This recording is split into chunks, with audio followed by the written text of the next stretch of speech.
Olá, meus queridos amigos, muito boa noite para todos nós. Dando prosseguimento aos estudos mensais que fazemos no canal Joana de Ângeles, Sala Joana de Ângeles, sobre vida afetiva, nós já estamos trilhando isso desde o começo do ano, passando pelas energias afetivas, como que a gente depois canaliza essas energias, processo de desenvolvimento da sexualidade na criatura. Passamos pelos cárceres afetivos, compromisso afetivo, passamos pelas leis da afetividade, as 6 leis da afetividade, atravessamos a discussão sobre casamento e hoje vamos avançando nessa nossa programação, trazendo um outro tema. O nosso tema de hoje é separações conjugais.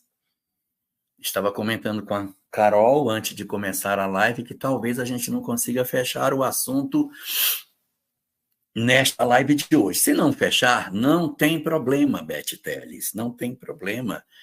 A gente volta mês que vem para dar continuidade. O importante é que a gente se aproprie daquilo que a literatura espírita tem para nós. Eu trouxe hoje algumas obras para sustentar algumas das colocações que serão feitas aqui. Então, para que a gente possa começar o nosso estudo de hoje, que eu não sei se termina hoje, talvez termine só no mês que vem, nós vamos fazer a nossa prece para a abertura dos nossos trabalhos. Querido Senhor, abençoa-nos no propósito de entender para conseguirmos viver aquilo que Tu nos ofereces como conhecimento. Faze com que as nossas almas se transformem em repositório das Tuas lições. E que as luzes espirituais que a doutrina espírita nos oferece para a cicatrização das nossas feridas alcance a profundeza do nosso ser, garantindo paz e harmonia para as nossas almas. Envolve-nos assim na noite de hoje, Senhor, e que as Tuas luzes estejam acesas sobre as nossas mentes para tudo aquilo que teremos a chance de hoje de discutir, conhecer e debater. Fica conosco, Senhor. Quero dar o meu boa noite a todos que estão aqui hoje no canal.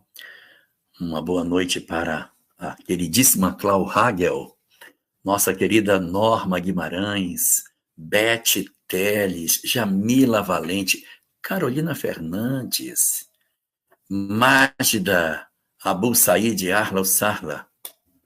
Venha, seja muito bem-vinda. Cleo Mota, Doraci Lopes, Perpétua Socorro, Ostília Campos, meu queridíssimo Henrique Souza de Timbó, Santa Catarina. Seja muito bem-vindo, meu querido, para a nossa live de hoje. Meu Deus, Cidinha, anota Cidinha Mota que hoje o negócio, nós vamos mudar o seu nome, Cidinha, será Cidinha Nota, porque anota Cidinha, anota porque vai ter muita coisa hoje. Boa noite, meu querido Henrique Heitor Barreiros, meu queridíssimo, meu querido... Cadê? Apagou. Luci Wolf, boa noite para você. Um prazer imenso. Cirlei Marzani Katchenka, seja muito bem-vinda. Meu querido Renato Garcês também está aqui. Boa noite para você. Oh, meu querido Paulo Iter, boa noite. Paulo, anota, porque hoje tem muita coisa. Boa noite para todos nós. E vamos começar o nosso estudo de hoje. Como sempre, eu trouxe alguns slides para sustentar essas nossas conversas. E eu estou colocando todos os slides numa mesma apresentação. Então, vocês não se assustem pela numeração que vai aparecer, porque o que acontece, Kelly? Nós vamos trabalhar de onde a gente parou para frente. Então, já tem muito slide passado, então não se assustem. Vamos botar na tela, Carol. Isso, nós vamos falar hoje sobre vida afetiva. afetiva. Não se assustem com esse número 52, porque esse número 52 aqui já tem 51 slides para trás dos outros conteúdos.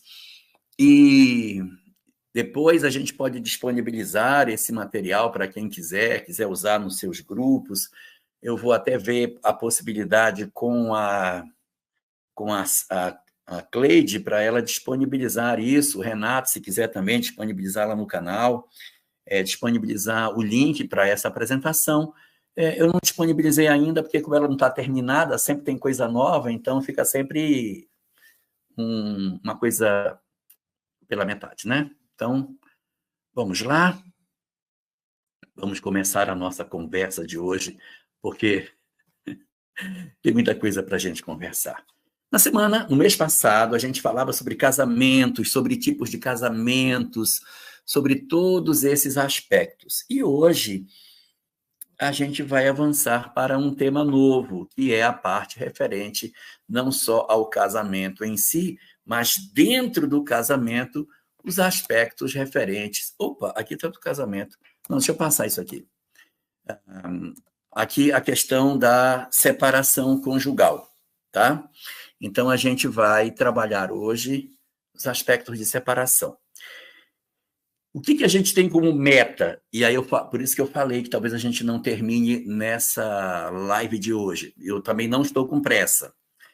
Então, algumas questões que envolvem as nossas questões da nossa noite de hoje. Uma pergunta que se impõe e que, de certa maneira, a gente até trabalhou sobre isso, mas a gente volta para falar sobre este assunto, que ele é importante no entendimento do nosso conteúdo de hoje. Perguntas do tipo: é possível que alguém se case com quem não era previsto? Isso é possível que uma pessoa tenha como seu parceiro alguém que ela não casou? Sim, é possível. É possível que, de repente... Pode trocar, Carol. Pode ser que, de repente, você tenha uma programação,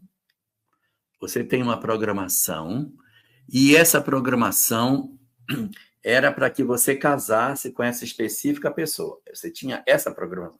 Você sai do mundo espiritual programado para casar com essa pessoa.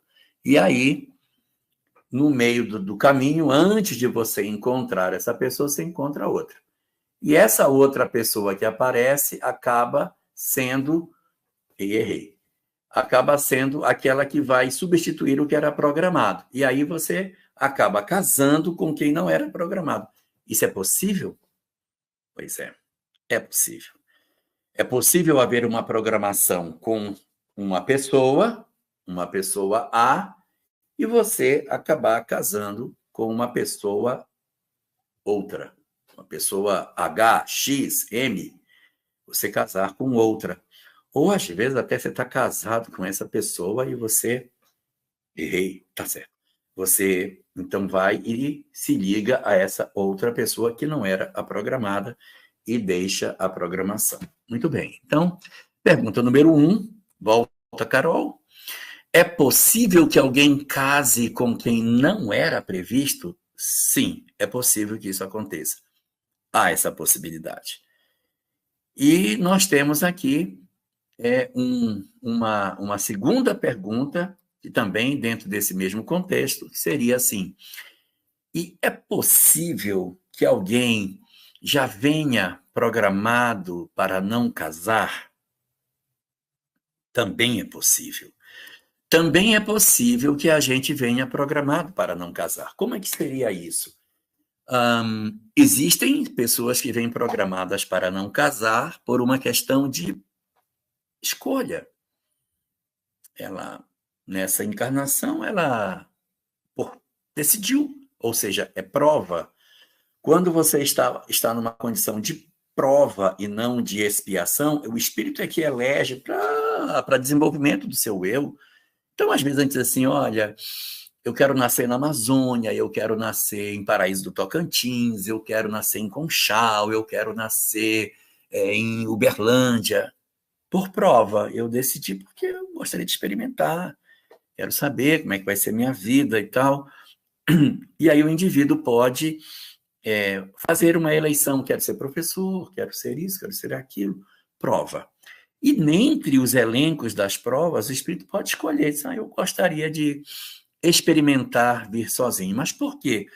Sei lá, porque ele tem uma história para viver, ele gostaria de viver uma existência solitária. Isso é uma possibilidade. Mas existem outras duas que são, inclusive, mais razoáveis. Uma delas é a solidão, ou seja, você não casar porque você tem uma tarefa no bem para realizar. E você percebe que se você casar, você vai dificultar para outra pessoa. Como é que você vai casar? Com a grandeza daquilo que você tem para fazer. Então você diz, olha, eu não vou casar. Eu vou vir para não casar, porque é assim que eu quero que seja. Então, é um não casamento por missão, já não é por prova. É porque eu tenho um ideal superior e eu vou renunciar às bênçãos de um lar com alguém para que eu realize esse meu sonho. E existe uma terceira condição, bastante numerosa, que é a situação em que a pessoa não casa por expiação. Criatura no passado teve uma história bem difícil em termos de vida afetiva. Então, agora, ela pode renascer dentro de uma circunstância em que ela não casa com ninguém. Ela já vem programada para não casar, mas essa programação é exatamente em função do processo de necessidade de desenvolvimento da criatura. Nesta obra, chamada Viver e Amar, de Joana de Ângeles, essa obra aqui, é uma obrazinha pequena, é aqueles livretos pequenos, não é livro grande, é livro pequenininho. Nesse livreto tem uma mensagem, a gente vai ler mais tarde, sobre essa questão do indivíduo que vem sem um parceiro afetivo, não é porque ele tem uma missão para desenvolver, nem porque ele assim decidiu, é porque ele precisa para se rearrumar. Então, muito frequentemente, as condições de pessoas que estão sozinhas se dão por um aspecto expiatório. É claro que tem aquelas que são por conta da nossa ação. A gente encarna para casar, chega aqui, apronta e acaba que o casamento se desfaz, a pessoa experimenta uma solidão, aí eu fui programado para não casar. De repente, não. De repente, houve uma ruptura. Nem sempre por responsabilidade nossa, às vezes responsabilidade do outro, que rompeu os compromissos do matrimônio. Mas existem pessoas que renascem, sim, com essa perspectiva, a perspectiva de que ele já vem programado para não casar. Próxima situação. É possível que alguém sem previsão para casar case? É possível também. Eu vim programado para ser sozinho. Eu tenho uma programação espiritual na qual eu, coitadinho, não tenho previsão de casar com ninguém. Você é uma pessoa sozinha no mundo, ou por expiação, ou por prova, ou por missão, pouco importa. Mas eu não tenho a expectativa de casar com ninguém. Essa é a minha programação espiritual. Chegando aqui, eu conheço uma pessoa e, de repente, eu me caso com esta pessoa que eu nem tinha me programado no mundo espiritual para casar com ela.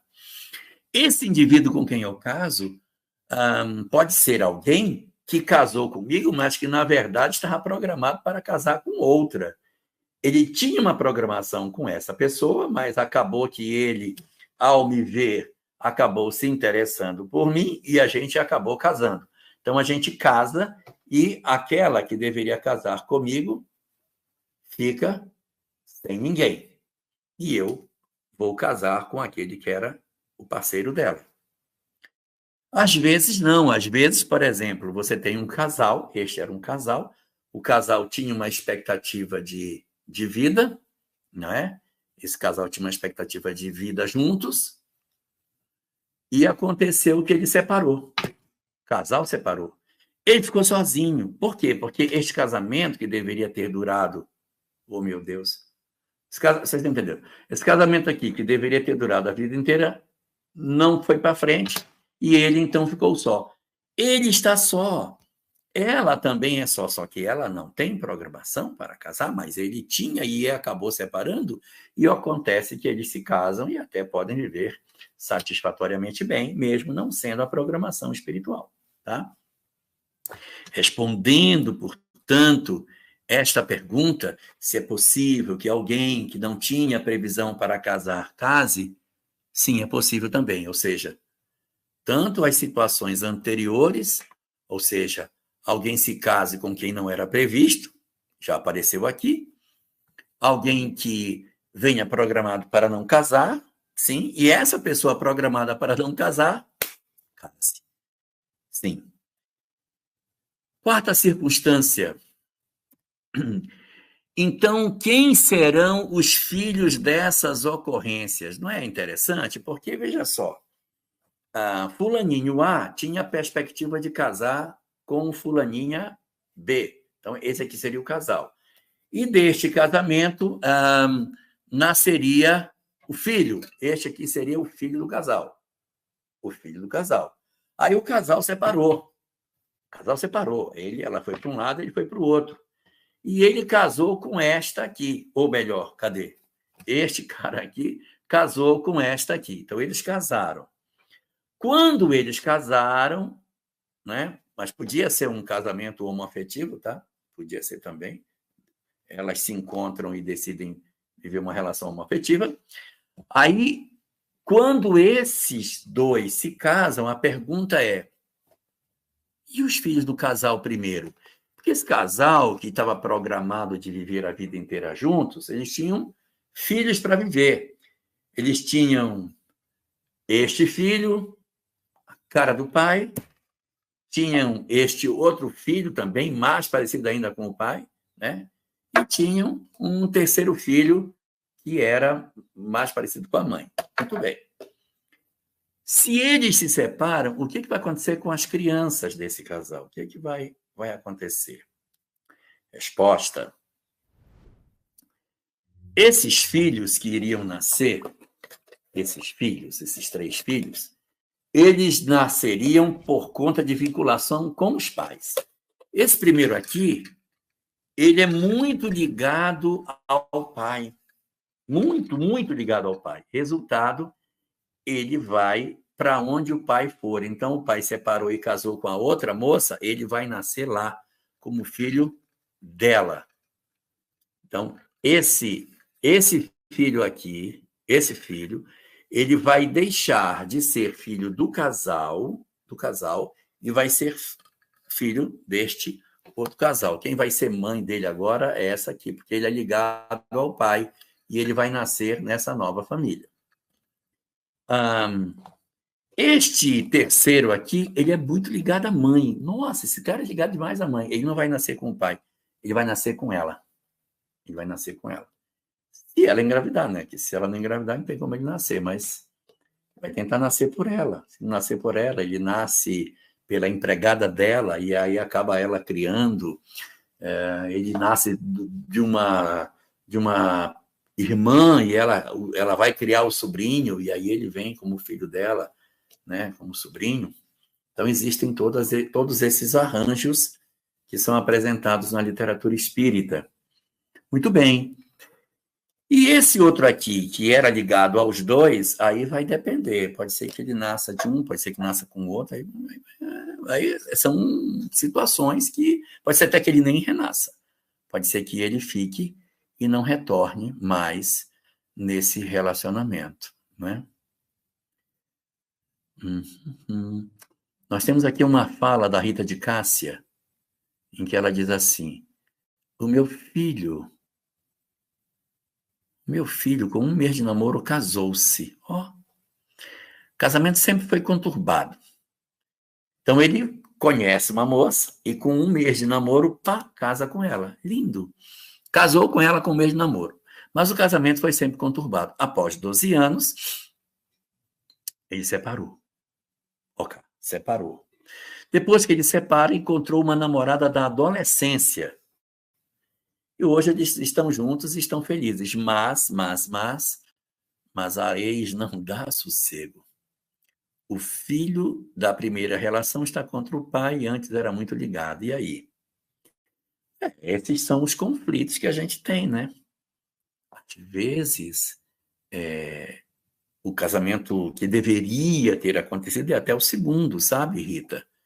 Nada garante que o primeiro casamento é o programado, às vezes é o segundo. De repente você conhece uma pessoa, tem um namoro na adolescência, esse namoro vai, aí a gente é adolescente, briga, pã, se separa. Aí cada um vai para um lado. Aí fulaninho A casa para cá, fulaninha B casa para lá. Depois de um período, pode acontecer desses casais se separarem até se reencontrarem e viverem em paz. O que levanta a suspeição que, de repente, essa poderia ser até a programação, né? E o fato da primeira não dar sossego é exatamente por isso mesmo. Porque é natural desses processos, assim, muito vinculados ao aspecto da materialidade, dar confusão. Então, por isso a gente tem que tomar muito cuidado, Rita. Aí você pergunta, tá, e agora? Bom, agora já está feito, né? Agora é tentar conviver, tentar harmonizar a relação nova, porque senão o incômodo que pode estar sendo gerado pela ex pode gerar um atrito no casal, se de repente a segunda esposa achar que existe algum interesse do marido em relação à primeira esposa, e aí pode dar muita dificuldade.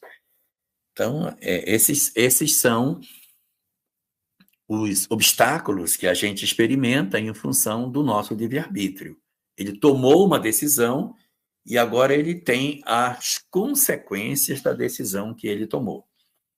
Ainda ontem a gente estava, eu e Carol, e mais a Super Flavinha, estávamos discutindo um assunto numa live ontem, e Flavinha fez questão de contar a história, não é? Uma história muito impactante que Flávia contou, que a mulher, incomodada numa briga conjugal, ela toma os 2 filhos e vai para a linha do trem, o casal brigou, e ela joga as 2 crianças na linha do trem e se joga também.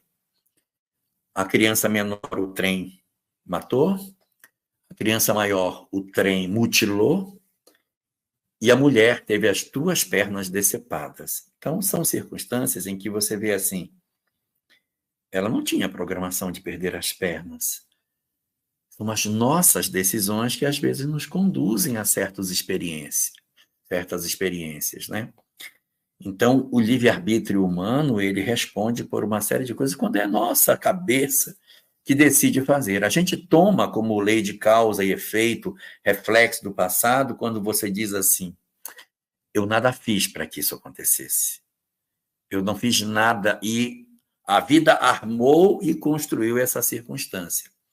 É por isso que a gente tem que tomar esses cuidados.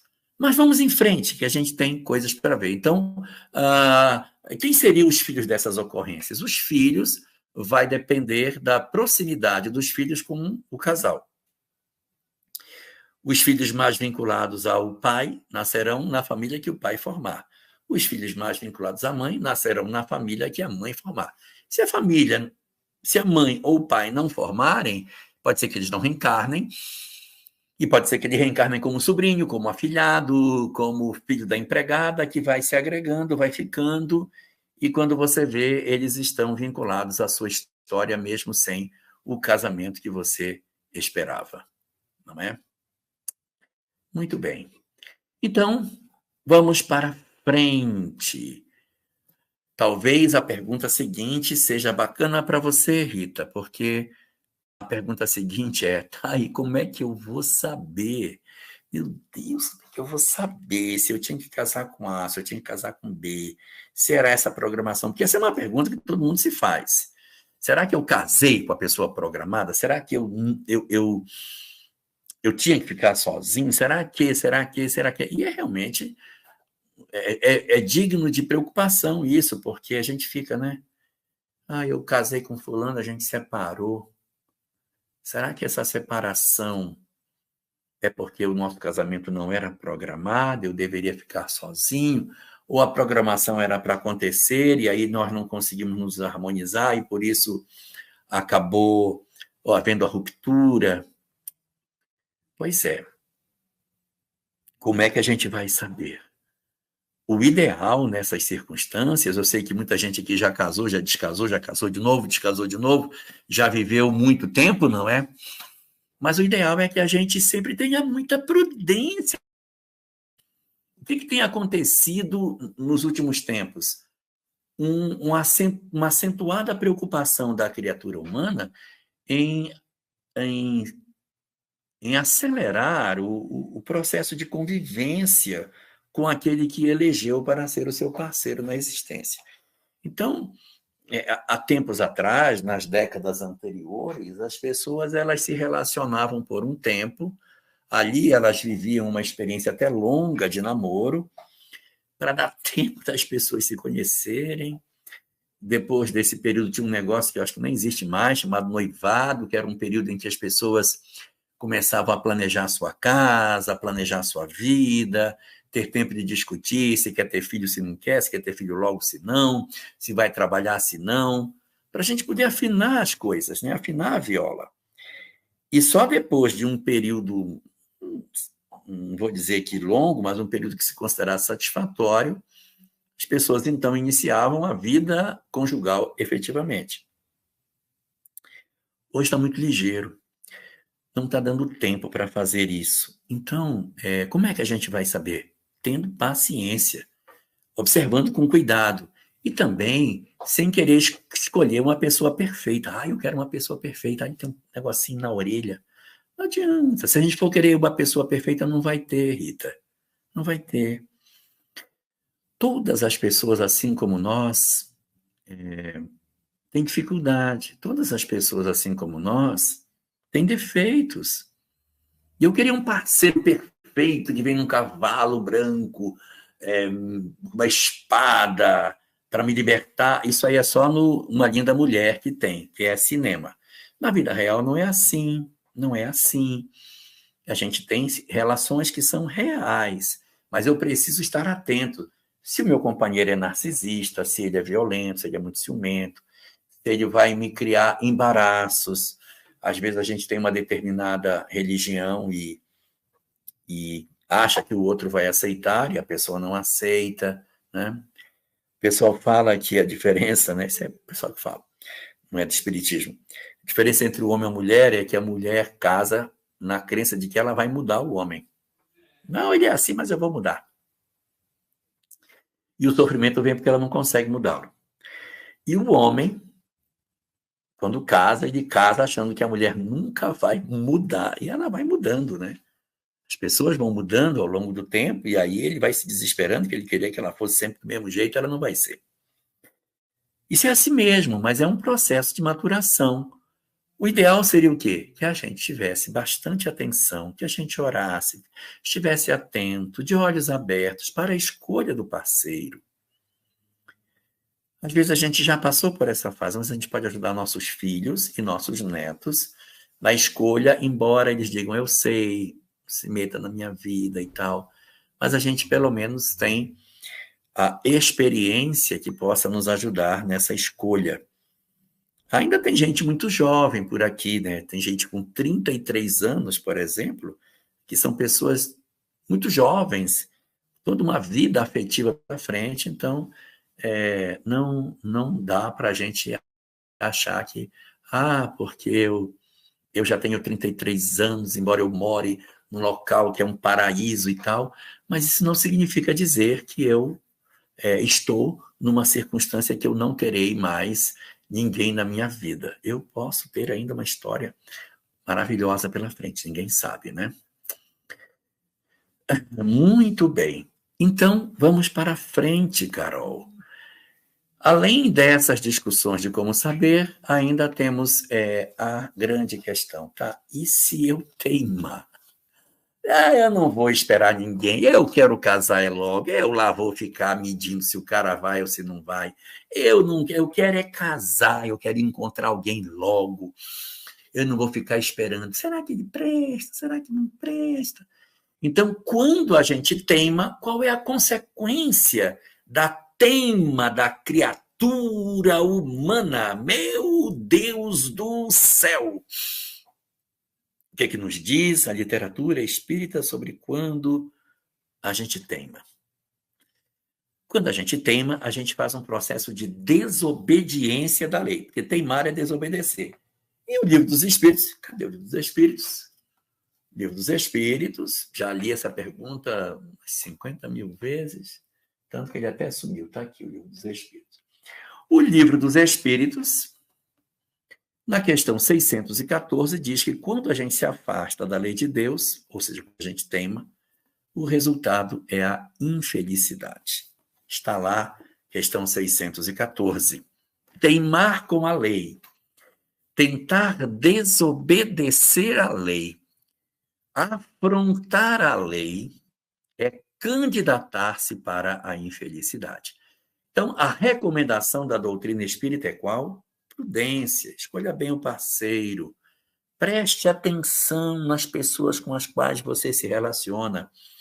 Emmanuel, quando trata desta questão, no livro Vida e Sexo, uma obra maravilhosa da década de 70, diz que todas as vezes que nós procurarmos alguém para a comunhão afetiva, e ele está falando ainda de compromisso afetivo, não é nem de casamento, só de compromisso afetivo ele diz, quando você procurar alguém, pergunte por que, para quê e com quem eu estou me relacionando. Por que eu me relaciono? Para quê? O que eu quero dessa relação? E quem é essa pessoa? Pergunte-se, pelo amor de Deus, quem é? Por que você está com ela? Você quer alguma coisa? Se você não quer, não aprofunde. Não, eu quero só me divertir. Não aprofunda. Não avance. Não queira, evidentemente, avançar além daquilo que esteja devido. Cadê o livro? Eu peguei tanto livro e esqueci de pegar esse. Eu acho que eu esqueci. Puxa vida, deixa eu ver se eu peguei aqui. Não, não peguei, mas eu vou pegar. Por quê? Porque nós temos a necessidade de cuidarmos das nossas vidas do ponto de vista sexual. E nós temos uma obra de André Luiz chamada Sinal Verde, cujo médium é Divaldo Pereira Franco, capítulo 45, perante o sexo. São um monte de frasezinhas bacanas, né? Aqui tem uma que eu vou ler. Não sou eu que estou dizendo, André Luiz. Em qualquer área do sexo, reflita antes de se comprometer, de vez que a palavra empenhada gera vínculos no espírito. Então, quando a gente parte para uma relação sexual, uma relação no campo do sexo com alguém, preste bem atenção no que você está fazendo, porque os vínculos espirituais se criam na medida em que as relações sexuais se estabelecem. Então, mais à frente, nesse mesmo texto, diz assim, ó, nesse aspecto da gente sair se relacionando com as pessoas. Aqui diz assim, tá aqui no texto, estou lendo. Não armes ciladas para ninguém, notadamente nos campos do afeto. Então, não arme ciladas afetivas, porque você se precipitará dentro delas. Não faça cilada. Aí eu vou seduzir. Cuidado, não seduza, você vai se enrolar tanto. Vai criar tanta confusão para você. E uma última para a gente seguir. Não vou ler essa agora, que essa aqui é só para depois, não é para esse momento, só mais para frente, quando a gente estiver tratando de outras questões. Então, o livro, eu falei, Chico, falei de Valdo? Não, o livro é do Chico. André Luiz, por Francisco Cândido Xavier. Eu falei de Valdo? Se eu falei de Valdo, eu errei, tá? É Chico. Muito bem, vamos para frente, vamos avançando. Obrigado, Luiz Carlos. O sinal verde é do Chico. Eu confundi os nomes. Está até escrito, graças a Deus não mostrei a capa, né? Escrito aqui, ó, Francisco Cândido Xavier. Bom, vamos avançar, que temos muita coisa para ver. Não estou com pressa de terminar esse assunto, porque esse é um assunto que ele tem muitos desdobramentos, então a gente vai devagar, tranquilo, para a gente avançar. Muito bem. Existem algumas perguntas que muitas vezes as pessoas se fazem com relação à separação à luz da doutrina espírita, né? Então, quando a gente trata desse assunto, a gente precisa parar para discutir essa questão, né? Todos nós sabemos, eu nem vou entrar nessa discussão, tá? Porque isso aí, de certa maneira, é um assunto que já nem está pertencendo à nossa discussão de hoje, que é o assunto que está contido aqui no Evangelho segundo o Espiritismo, no capítulo 22, Não separeis o que Deus juntou, em que Kardec diz que a separação conjugal ela é satisfatória, ela é lícita, né? Quando o relacionamento já não tem mais afetividade, ou seja, o que está sendo colocado lá é que, pela visão dos espíritos, o casamento não é indissolúvel. Isso aí já é uma questão que a gente já sabe, então nem vou discutir esse ponto, que esse ponto é um ponto já pacificado. Eu quero ir para frente para a gente discutir os aspectos espirituais de alguns detalhes que a separação tem. E aqui algumas perguntas que se impõem. Primeira delas, a separação, ela é programada no mundo espiritual? Ou seja, alguém sai do mundo espiritual assim, você vai casar, vai nascer para casar com fulano, vocês vão casar, mas vocês vão viver só 10 anos. Aí vocês vão se separar, e aí ela vai viver uma história e você vai viver outra. Existe programação para separação no mundo espiritual? As separações, elas são programadas no mundo espiritual? E a literatura espírita diz que não, tá? As separações não são programadas no mundo espiritual. Então, quer dizer que eu não posso me separar? Não, estou dizendo que elas não são programadas. Estou dizendo que ninguém sai de lá com a perspectiva fechada de que tem que separar. A gente vem para viver uma história com... Se está casado, é como diz Paulo de Tarso. Tem uma das epístolas que ele diz isso. Se você estiver solteiro, não se case. Mantenha solteiro. Fique. Agora, se você estiver com mulher, não se separe dela. Entendeu? Tá sozinho, então, se você puder ficar só, bom. Você casou, então não se separe dela. Permaneça com ela. Então, as separações, elas não são programadas. Se o indivíduo sai do mundo espiritual com um planejamento de casar com alguém, isso já significa que esta pessoa tem como perspectiva ficar conosco durante toda a existência. Essa é a previsão, ou seja, a gente vai renascer e vai conviver com essa pessoa por toda a existência, se é que ela é o programado. E aí as pessoas perguntam, mas por que não tem separação? Por que não separa? Não separa pelo seguinte, não tem previsão de separação pela seguinte coisa. O planejamento espiritual, ele não é o destino do que vai nos acontecer. Não tem coisa ruim no planejamento, porque o planejamento não é o que vai acontecer conosco. O planejamento é a melhor rota que eu possa ter. E dentro da melhor rota, a separação não contempla. Por quê? Porque quando acontece uma separação, antes dela existe dor, existe sofrimento, existe machucamento das almas, alguém machucando alguém.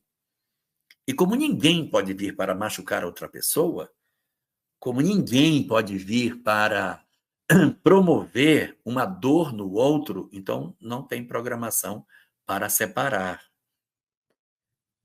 O que não quer dizer que elas não possam acontecer. Eu estou dizendo que elas não vêm programadas do mundo espiritual. Viuvez vem programado, ou seja, você vai casar, vão ser um casal, e depois de, 5 anos, 2 anos, 10 anos de casamento, ela vai desencarnar, você vai ficar viúvo. Então, quando você tem uma programação de viuvez, ou ele desencarna e ela fica viúva, a viuvez, ela vem programada, né? Vem uma perspectiva, não vem como destino, mas como uma possibilidade que está desenhada no quadro da encarnação desse indivíduo. Por quê? Porque isso não interfere não foi ninguém que decidiu tornar o outro viúvo, a menos que seja um suicídio. Se ele se suicida, então não está na programação que ela vai passar. Está na quadro de possibilidades, em que alguém reencarna e diz, vocês vão casar, evidentemente esse casamento é para a existência, mas vocês fiquem atentos, tá? Porque do jeito que vocês são, ele desse jeito tal, tal, tal, ela desse jeito pá, pá, pá, pá, pode ser que vocês caminhem para uma separação. E pode ser que isso se apresente como sendo uma opção até viável dentro da relação de vocês.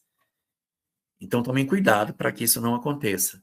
Eu não sei se eu estou sendo claro, mas assim, elas não são programadas, porque ninguém programa o erro.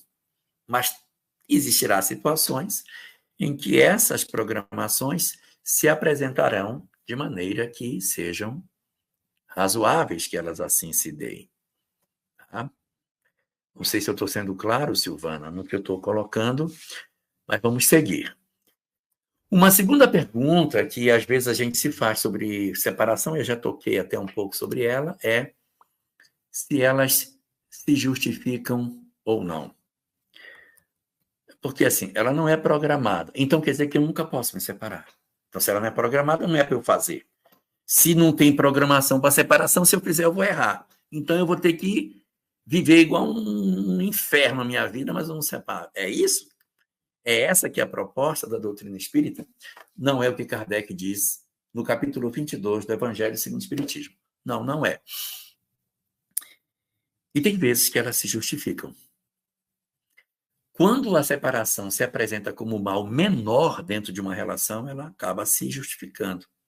Ou seja, duas pessoas, elas casaram, elas estão casadas, elas vivem dentro de uma perspectiva saudável, né, de relacionamento e vão viver a vida inteira juntos. Mas pode ser que um determinado casal case, mas a relação deles é muito difícil. Então, existe agressão o tempo todo, ofensas, até agressões físicas, agressões verbais.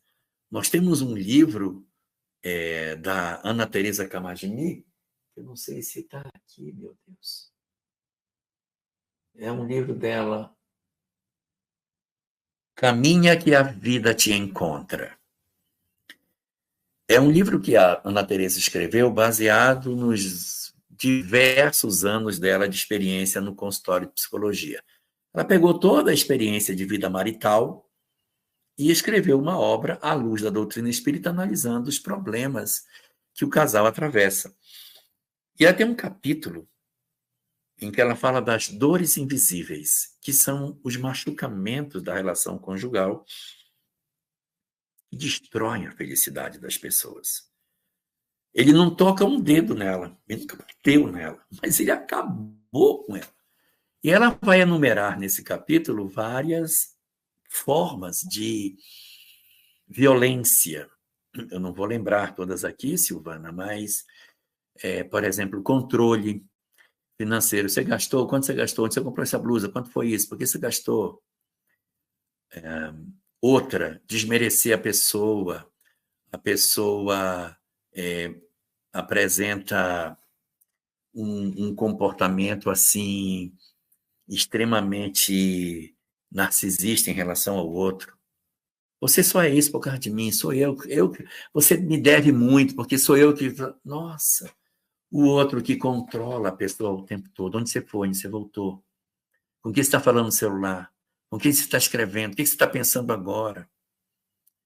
Então, tem várias expressões de violência que destroem a sanidade das pessoas. Pronto, aqui está a Cidinha Mota. Cidinha anota. A Cidinha trazendo aqui, ó. São várias afirmações irônicas. Quando você, então você realmente você é um gênio, né? Você sabe que você é um gênio. Silêncio punitivo, não fala com a pessoa, fica mudo dentro de casa. Chantagem emocional, se você não fizer isso para mim, também não vou fazer aquilo. Controle financeiro autoritário. Aí tem o 5. Cerceamento da liberdade, você não vai. Eu não vou deixar você ir.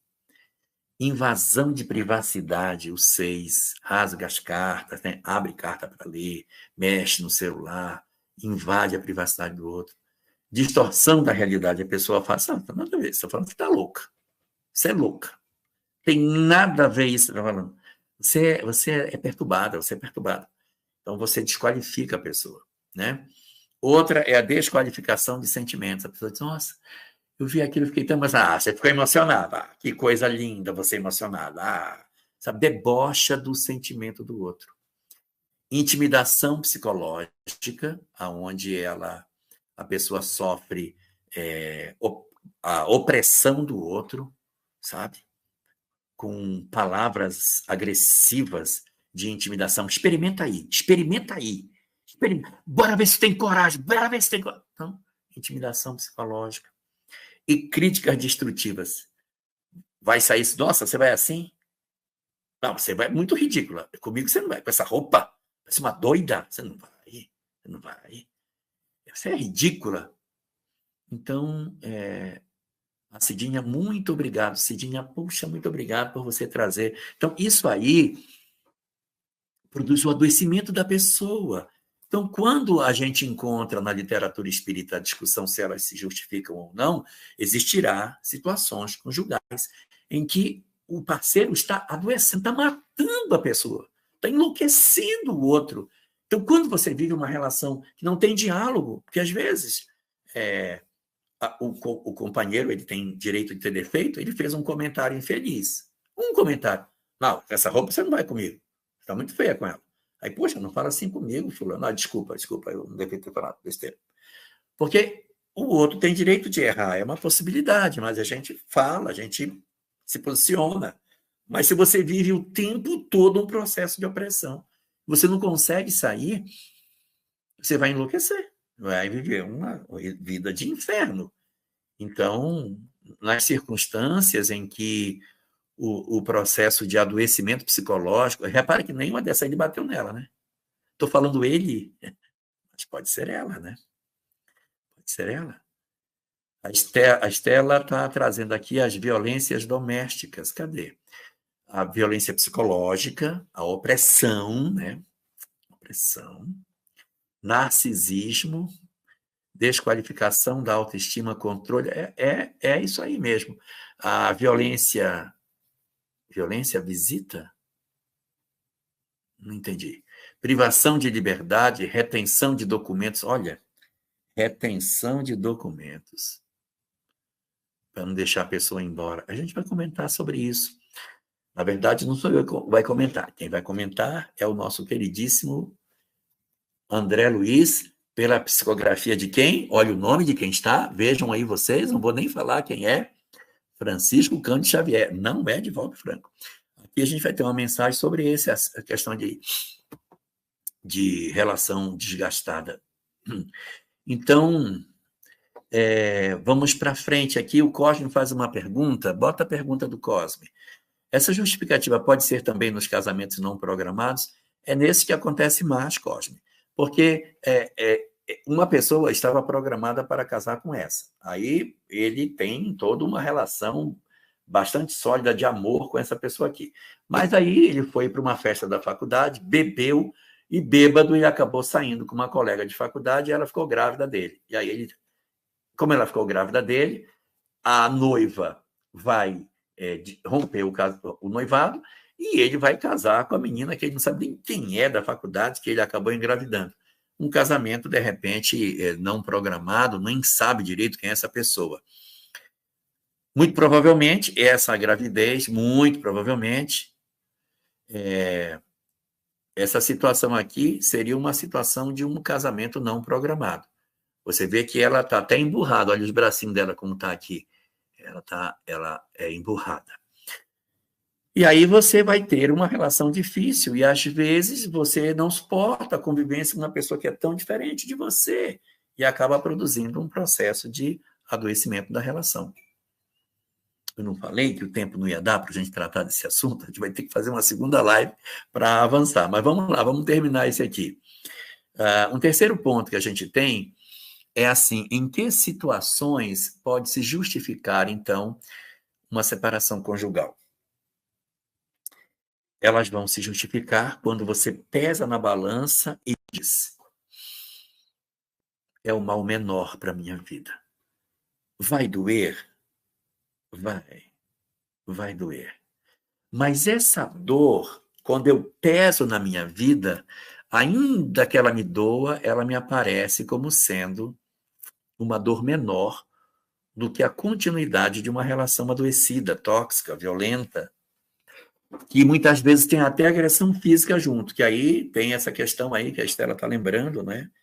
Que a legislação muito claramente já coloca, se já fala da violência psicológica, que dirá da violência física nessas circunstâncias. Então, em que situações ela vai se justificar? Ela vai se justificar quando o casal, não sou ninguém fora, não é um guru, é a pessoa que vai analisar e vai dizer: não dou mais conta, não aguento mais, estou enlouquecendo, vou morrer, esse cara vai me matar, não vai dar certo mais. Chegamos num ponto em que a gente não tem mais respeito um pelo outro, a gente não está mais se entendendo, a gente só briga, só se agride, só se ofende, nós não temos mais condição.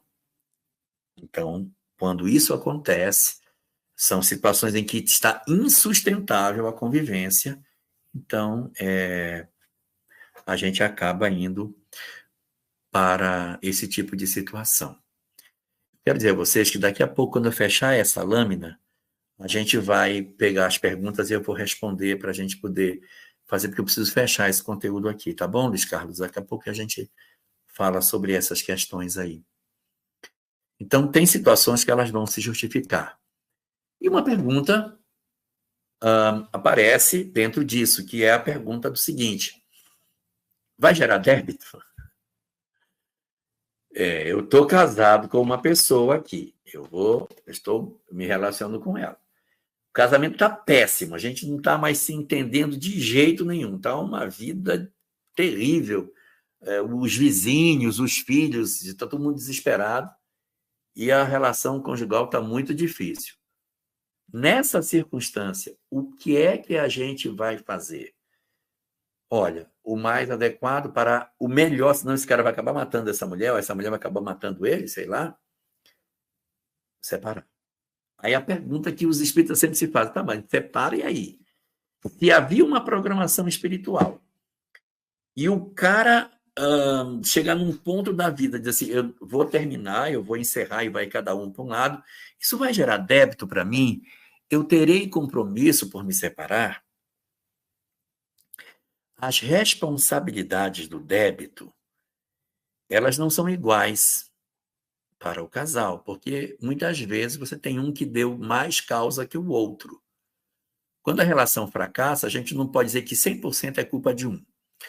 Tem parcela de um, tem parcela do outro, mas às vezes tem um que é predominantemente o responsável pelaquela ruptura, né?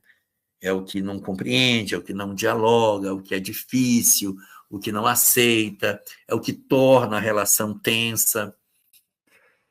Então, esse assume uma parcela de responsabilidade maior, pelo fato de ter sido o grande causador. E aí, em termos de doutrina espírita, a proposta é que a gente tente, tanto quanto possível, resgatar essa relação. Antes de se separar, que a gente procure primeiro salvar a relação. Se eu fizer tudo o que eu puder, utilizar todos os recursos para salvar a relação e não der certo, a minha circunstância de débito, ela não é prevista dentro da lei de causa e efeito. Mas se eu dou causa para que a separação, dou causa, não quero diálogo. Ou eu não dou causa, mas digo: não, eu não vou procurar, eu não quero diálogo. Para mim, você acaba não vou. E eu não procuro fazer esforço da minha parte. Eu levo um quê de responsabilidade. Qual é a parcela de responsabilidade que eu levo? A parcela de não ter tentado tudo aquilo que eu deveria fazer. Por quê? Por uma questão muito lógica. Emmanuel trata disso. na próxima reunião, a gente vai ver os textos espíritas que tratam sobre essas questões. Eu separei tanto livro para hoje e eu não vou poder tocar em nenhum deles, porque a gente acabou esgotando o tempo só nessa conversa. Resultado, a pessoa não tentou tudo que deveria tentar. E o que diz a lei de causa e efeito sobre justiça divina? A lei de causa e efeito, ela nos cobra a partir de quê? Onde está a cobrança da lei de causa e efeito? Na consciência. Se a minha consciência sabe que eu não tentei tudo que eu podia, naquele pedaço que eu não tentei, ela vai me incomodar. Mas se eu tiver feito tudo que eu podia, é como com um filho. Nossa, eu tentei tudo, eu levei, eu internei, eu trouxe, eu aconselhei, eu juntei de novo, nossa, levei a vida tentando ajeitar a vida dele. E ele não quis. Qual é a responsabilidade que eu vou ter? Mesma coisa na relação conjugal. Se eu tentei tudo que eu podia e não deu certo, eu não posso ter a responsabilidade direta sobre isso, se da minha parte eu fiz tudo que eu podia. Então, vai gerar débito de acordo com o que eu deixei de tentar dentro das perspectivas viáveis que a lei de causa e efeito me oferecia. Então, existe algumas discussões sobre isso, sobre você estar numa relação difícil e o outro diz assim, olha, eu não quero mais você. Isso aqui está no livro Sinal Verde, cujo médium é Francisco Cândido Xavier. Nesta obra, André Luiz fala que se você tiver uma relação conjugal e o outro disser para você, eu não quero mais você, não suporto mais ver com você, não quero mais. Ele diz que não é razoável que a gente se comporte da seguinte maneira, mas não vou dar. Eu não vou assinar nada, você vai ficar, porque você desgraçou minha vida, pois então eu vou fazer o inferno da sua, você também não sai de perto de mim. Então, isso para nós é visto pela doutrina espírita como sendo uma opção indesejável, ou seja, eu impedir que o outro vá. Se o outro quiser ir, deixa que ele vá, não impeça. Dentro dessa perspectiva, uma pergunta que muitas vezes se coloca é se vai haver reencontro no futuro desses que hoje se desvincularam. Depende. Se nós somos indivíduos que hoje temos uma relação que existe muito ódio, existe muita mágoa, existe muito ressentimento, a gente não se gosta, não se suporta. Isso cria vínculo também. Então a gente vai se encontrar por conta do desamor. Se a gente se ama, a gente vai se encontrar. Se a gente se odeia, há uma grande chance da gente se encontrar. Existe mágoa. Só que, assim, esse reencontro no futuro, que pode acontecer, não estou dizendo que vai. Você era casada com ele? E você separou dele? Então você vai voltar com ele, minha filha. Você tinha que ver. Estou falando bobagem, tá? Isso aqui não é doutrinário. Você tinha que viver 40 anos com ele. Você só viveu 30, está devendo 10. Isso é uma coisa antidoutrinária. O relógio de Deus não tem ponteiro, não é anos que mede. O que mede, na verdade, é a intensidade do amor que se tem para viver. Então, se, por exemplo, duas pessoas conviveram e elas se separaram e elas se amam, é certo que elas deverão se encontrar, né? Isso é bastante razoável. Eu gosto, eu procuro para a complementação afetiva. Se a gente se separa e não se gosta, a chance de se reencontrar também existe, mas não necessariamente como marido e mulher. Isso aqui é importante. Pode vir como filho. A gente puxar a orelha dele. Pode vir como neto. E pode vir como marido também. É uma possibilidade de vir como marido. Mas pode vir como outro arranjo familiar em que a gente vai cuidar, né?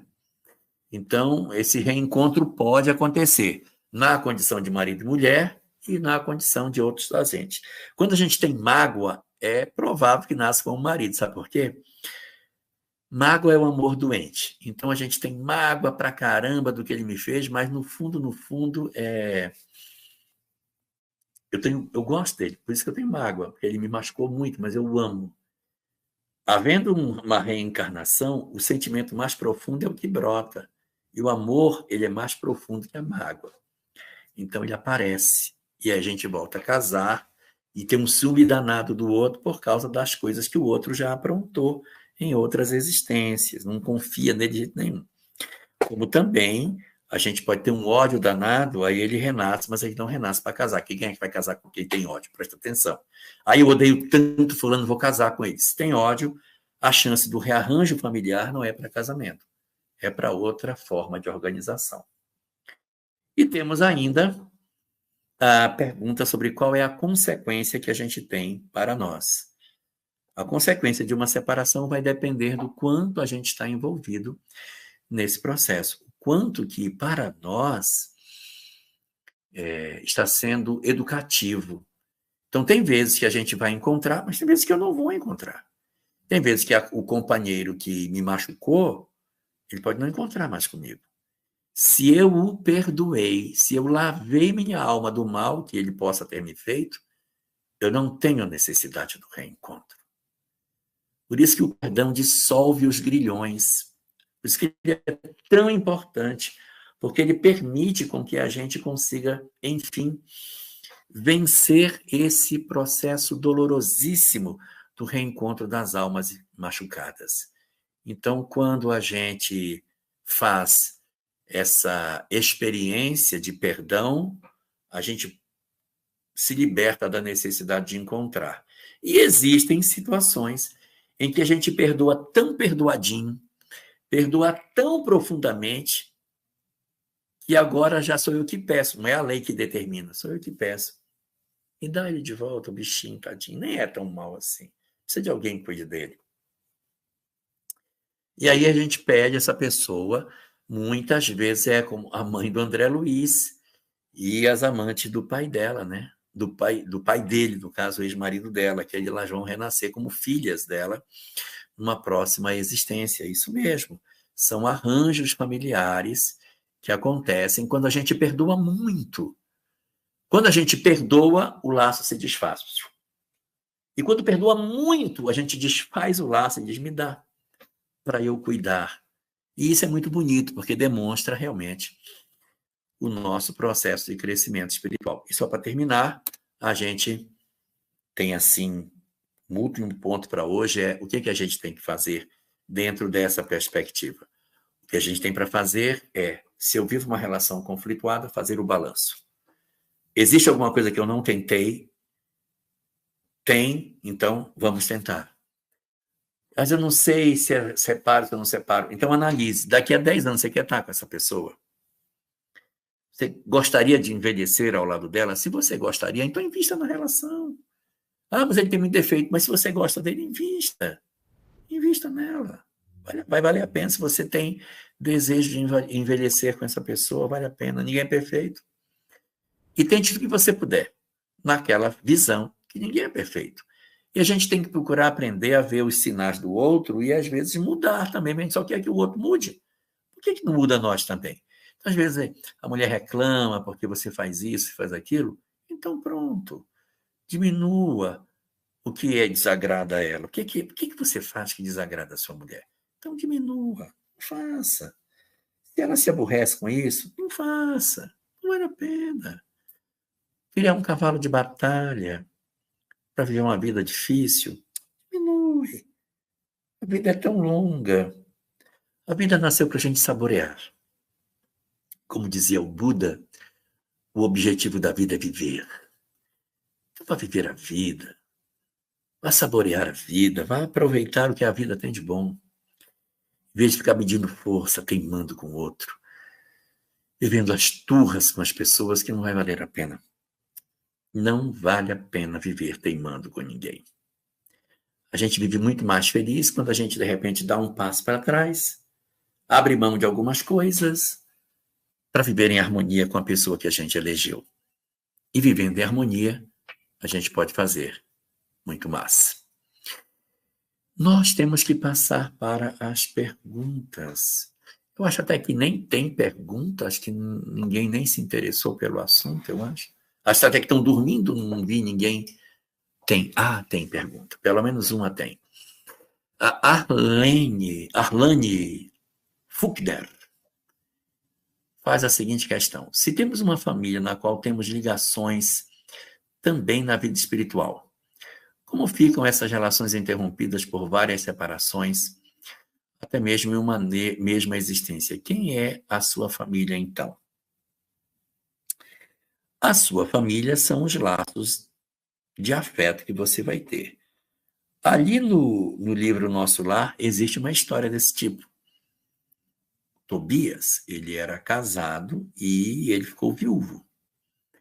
E depois que ele ficou viúvo, ele casou de novo e viveu um tempo com a segunda esposa. E aí desencarnou todo mundo. Então estão os três no mundo espiritual, Tobias e as duas esposas. E nessa situação, e eu não quero dizer com isso que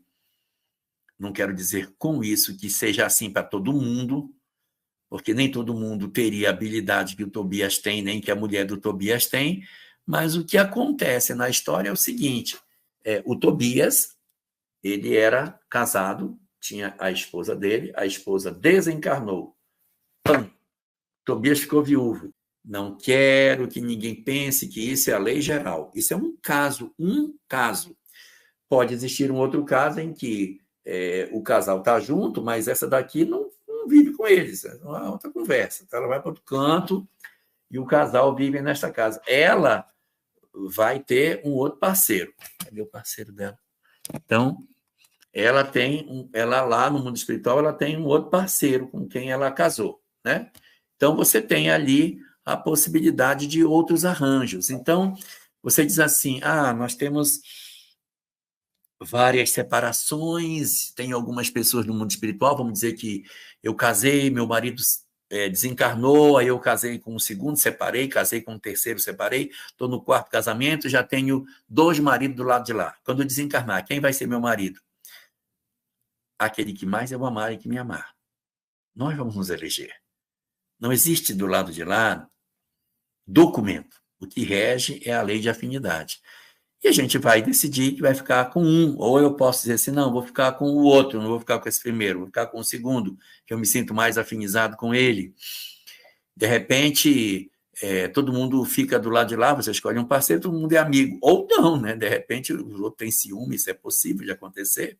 Então, a gente acaba tendo, cada um de nós, uma circunstância diferente a partir da história espiritual que cada um possui. Tem alguma mais? Acabou? Próxima. Estela Vasconcelos pergunta: se uma mulher engravida casa com o pai da criança, o casamento não vai bem. Separam e após isso o filho dessa união desencarna. Findou aí o vínculo entre eles ou resta compromisso espiritual? Depende de como foi que eles se separaram, né? Às vezes a gente separa, mas a gente vive uma relação harmoniosa com o ex que a gente tem. Tem até uma relação até de amizade com o outro. Mas tem vezes que a gente separa e tem ódio da pessoa. Rasgou foto, tocou fogo, o nome dele é proibido e tal. Se a gente vive uma separação onde o ódio tomou conta da onde havia antes uma relação conjugal, a relação não acabou, porque ficou um vínculo de desamores dela. Mas eu vou dizer assim, se uma mulher engravida, casa com o pai da criança, casamento não vai bem, se separam, e aí depois que eles se separam, eles ficam amigos, eles não têm ódio um do outro, conduzem de maneira satisfatória, ele casou com uma outra pessoa, vive lá a vida dele, ela casou com outro para cá, vive a vida dele, se encontram, não existe ranço na relação, aí o filho desencarna. Aí é provável que os vínculos sejam fracos. Mas se a relação é uma relação atritada, em que os nomes não podem ser pronunciados, nós estamos marcando encontro para a próxima existência. Não tem mais. Tem. Luiz Carlos Júnior pergunta: é válido morar separado, cada um na sua casa, para evitar uma separação diante de muitos desentendimentos? Somos amigos sem uma vida marital? Rapaz, eu não entendi. Eu pensei que é válido morar separado para não separar, embora sem uma vida marital. Ué, mas se não tem mais vida marital, como é que não separou? Separou, né? Eu vou rearrumá-los, Carlos.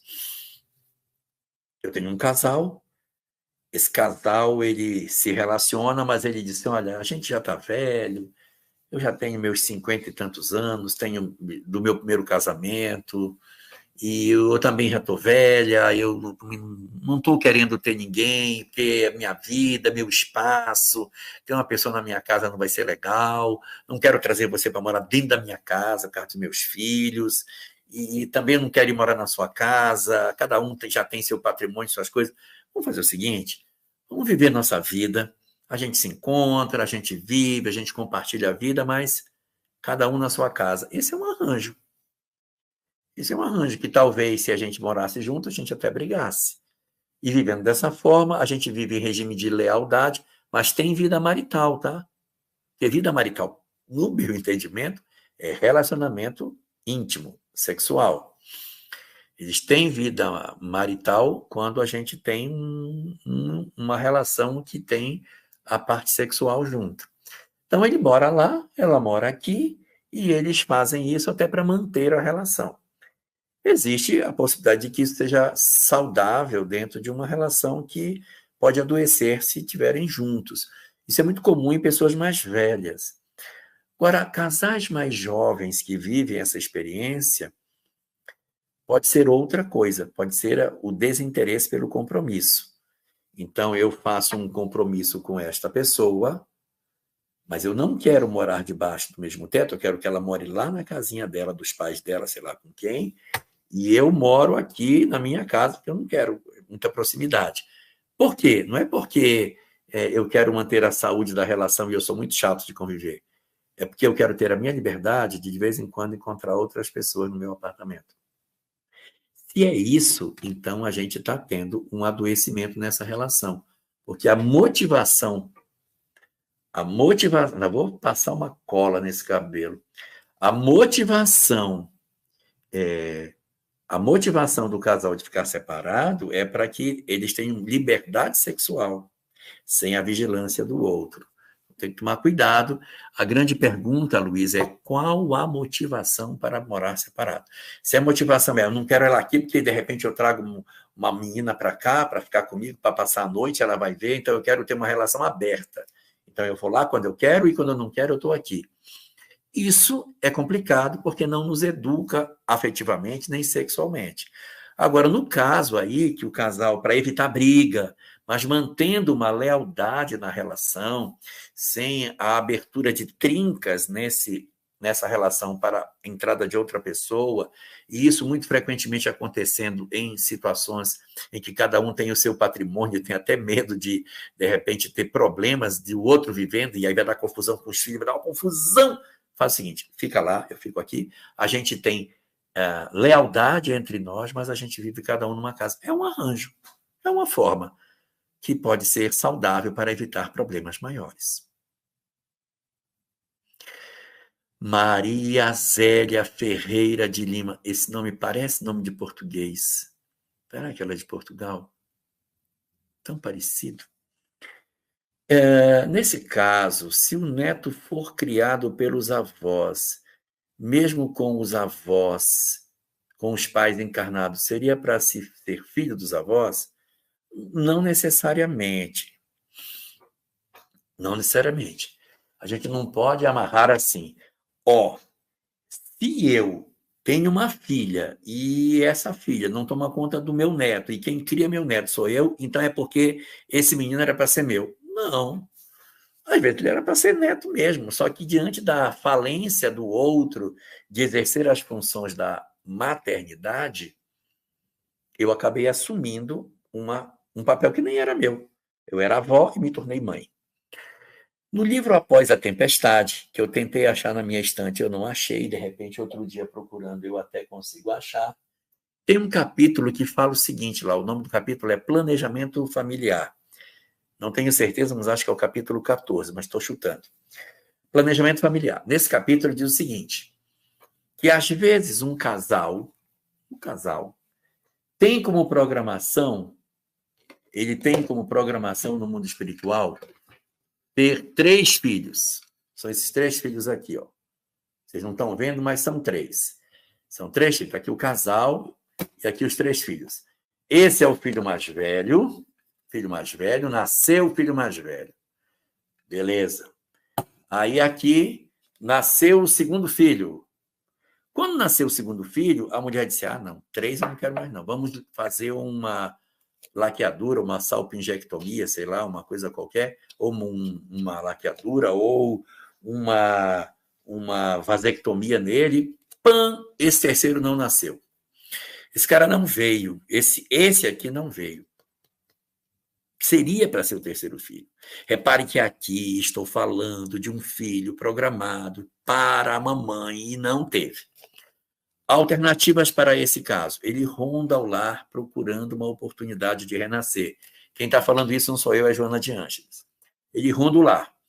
Ele vê uma empregada e disse, vou renascer por ela, que ela vai ter a criança, eu vou ficar lá na casa, e aí eles vão me criar como afilhado e eu fico lá dentro. A empregada vai embora e a criança fica. Então, ele vem como por essa via. Ele pode vir também, lá está colocado, ele pode vir pela filha. Eu tenho uma filha, esse segundo filho aqui era uma filha. Aí ela está com 15 anos e ela engravida. Ela engravida de quem? Daquele que seria o irmão dela. E aí, quando ela engravida, a mãe, sensibilizada, porque já passou o tempo, ela já quer de novo uma criança, mas não pode mais. Quando a filha engravida, ela diz, marido, deixa a menina. A gente cria, vamos ajudar, a gente cria. E aí eles criam. E, surpreendentemente, quando cria, o menino é educado que a mãe, é chamada mãe biológica pelo nome, chama os avós de pai e de mãe, e ele é criado como se ele fosse um filho mais novo. E ele é criado ali dentro da estrutura como se ele fosse, de fato, filho.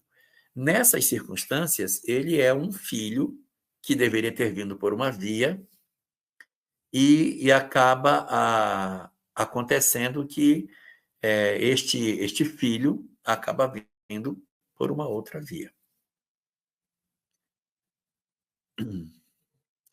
Muito bem. Próxima. Só mais uma pergunta. Quando uma terceira pessoa orienta para separar,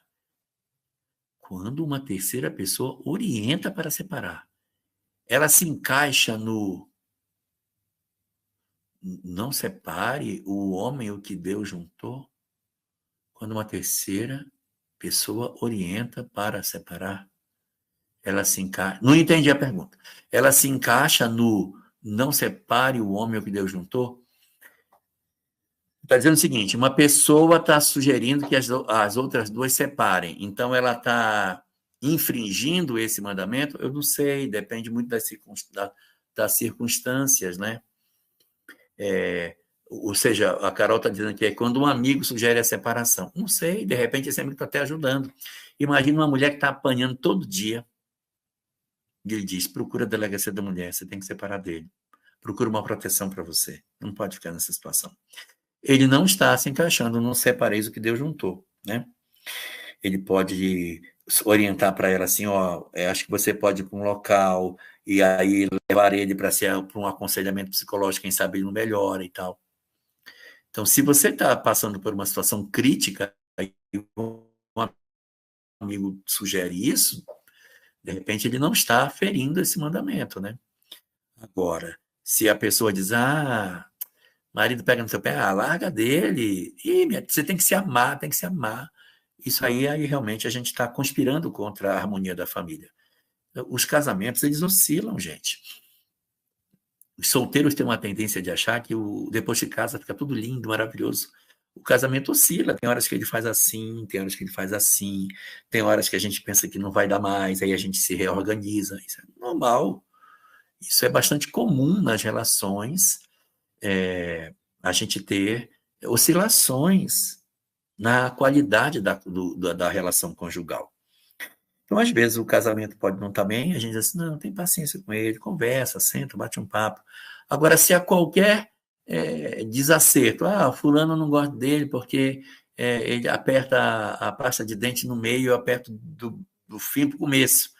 E eu fico irritada porque ele bota o escorredor do lado direito da pia, eu gosto, coloco do lado esquerdo da pia, então toda vez aquela briga, bota o escorredor para lá, bota o escorredor para cá, não quero ali, não quero aqui. Por coisas pequenas, vale a pena conversar. Não gosto de sair, gosto de sair, eu gosto de ir para um canto, eu gosto de ir para o outro. Conversa.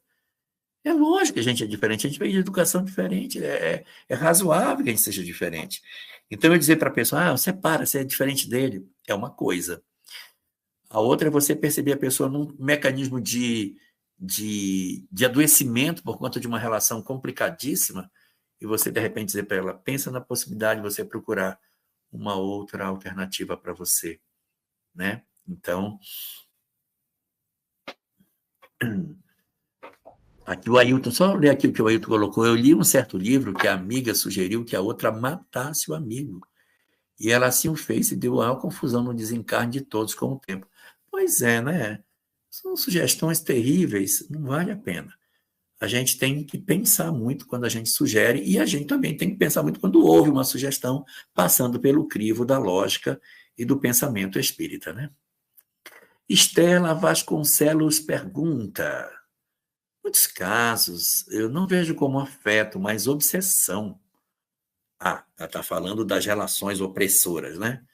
Muitos casos de relação opressora eu não vejo como afeto, mas obsessão, pois chega a vias de feminicídio, é verdade.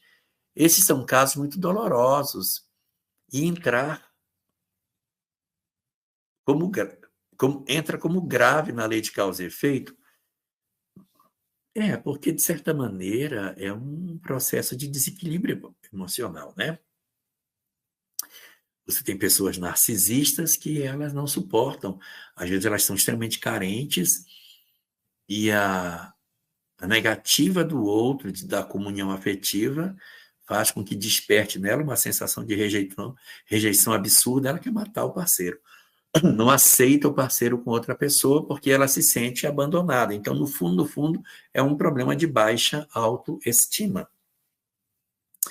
E aí você vai perceber, como você realmente está colocando, não é afeto, muitas vezes é uma obsessão, obsessão que eu digo não é obsessão do ponto de vista de espírito, é uma obcecação, a pessoa está obcecada pela outra, né? Tem uma obsessão um pelo outro, encarnado para encarnado. A pessoa vigia a outra o tempo todo, né? Tem casos em que a pessoa passa o tempo todo vigiando, nem dorme, olhando o outro o tempo todo. Se está em casa, levanta de vez em quando para olhar para ver se o outro está lá, se não saiu. Então, é uma vigilância doentia que a gente desenvolve. E, com certeza, evidentemente, possui as suas graves consequências, sim, na lei de causa e efeito. E você tem razão. Tem muitos casos que não é realmente afeto, é um processo, sim, de obcecação, de obsessão de um indivíduo pelo outro.